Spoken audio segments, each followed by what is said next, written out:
On enchaîne avec une deuxième photo. Et plus gaillard que le capitaine. Ouais, l'esprit de manche. Et moi tout à l'heure j'ai demandé quand même, en voyant la répétition, j'ai dit mais il est où là Yann, je le reconnais pas, s'il est au milieu. Je dis, non. Deuxième photo, Alex, ça te concerne? Est-ce que tu peux nous en dire un peu plus? On dirait photo de mariage, tout ça, photo de naissance. Ouais, putain, je m'attendais pas à cette photo. C'est une photo, c'était au Segor, c'était pour je crois un article pour Sud-Ouest. Ils avaient fait une sorte de page sur mon père et moi, et du coup on est un peu blanc, je trouve, sur la photo. Alors, on rappelle juste quand même le contexte. Hein, et pour certains qui ne connaîtraient pas l'histoire, c'est quand même ton papa, oui. Olivier, donc, qui t'accompagnait sur cette photo. J'aimerais juste, avant qu'on enchaîne sur les photos, qu'on revienne sur le choix du polo. Tu passes en Sud-Ouest avec un polo comme ça, toi, tu t'assumes. Qu'est-ce qui s'est passé ce jour-là? T'avais rien d'autre à mettre? Ouais, je crois que c'était l'été, j'étais en vacances, j'étais à la cool. C'était un t-shirt, c'est même pas un polo. Et donc je suis venu comme j'étais, voilà, je me suis pas pris la tête.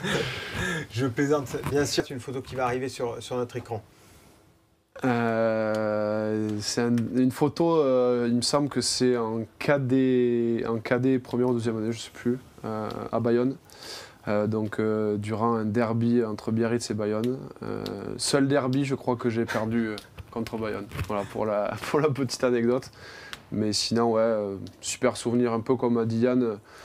On dit souvent qu'on a un bon groupe dans une équipe, mais c'est vrai que j'ai créé énormément de liens avec cette équipe et j'ai encore beaucoup d'amis qui sont restés sur Biarritz. Et c'est vrai qu'on était un peu cette génération de 16, 17 ans qui étaient des branleurs. On n'arrivait jamais avec le même t-shirt. Il y avait un grand, un gros, un fer, un mec qui courait vite, pas vite. Et on avait réussi cette année-là ou l'année d'après à arriver à se hisser en finale de championnat de France avec un peu une équipe, on va dire, de petits poussés. Donc voilà, des souvenirs incroyables et c'est super de revoir ça. Ça, c'est pas possible avec Christophe Furios, c'est le même t-shirt, tout le monde. Ah, ça, c'est. Là, tu fais pas après, il n'y a pas les mêmes moyens. Quand nous, on avait juste un t-shirt, un short, quand il était sale, on se débrouillait. Là, avec Christophe, c'est vrai qu'on a un peu plus de rigueur et un peu plus de matos. Merci beaucoup. On enchaîne avec une autre photo. L'équipe de France. C'est une photo équipe de France moins de 20 ou moins de 18 ? Tu peux nous la commenter ? Ouais, je suis très vilain sur la photo, je suis mal rasé. Je te coupe, ça bâche quand même en régie. Ils m'ont dit moins de 12 vu les bras.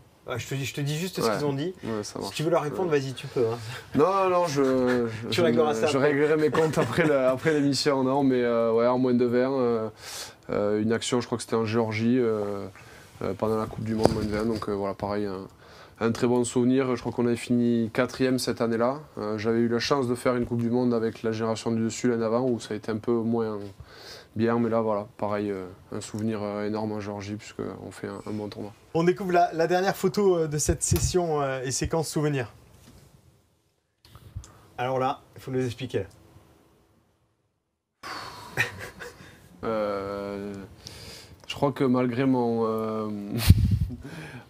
duvet, j'avais été sélectionné pour être entre guillemets un modèle pour l'UBB, pour Movember. Donc c'était une photo avec t-shirt d'entraînement en Movember que d'ailleurs nos abonnés ont pu avoir après par la suite. Et voilà, je ne sais pas ce que je faisais, j'étais en train de faire le corps un peu. C'est les grappes de raisin également dans les mains. Donc on rappelle que l'UBB est très engagé du côté de ses actions et de ses mouvements, notamment Movember chaque saison. J'imagine que c'est important aussi de porter des valeurs comme ça au sein de l'UBB ou au quotidien dans votre vie de sportif de haut niveau, de véhiculer des choses pour les supporters, pour les jeunes également, avec tout ce qui se fait autour du club et toutes les actions. C'est important pour vous de véhiculer de bonnes choses? Ouais, bien sûr. Je crois que c'est d'autant plus facile qu'on est une équipe qui est vue par beaucoup de gens, on parle de nous, on est suivi sur les réseaux sociaux, donc c'est toujours important de véhiculer un message, d'essayer de faire passer un message, et si on peut en plus permettre à des gens d'en bénéficier par la suite, c'est quelque chose qui en plus nous fait plaisir, et puis ça aussi, ça nous permet de s'intéresser à autre chose qu'à du rugby, parce qu'il n'y a pas que ça dans la vie.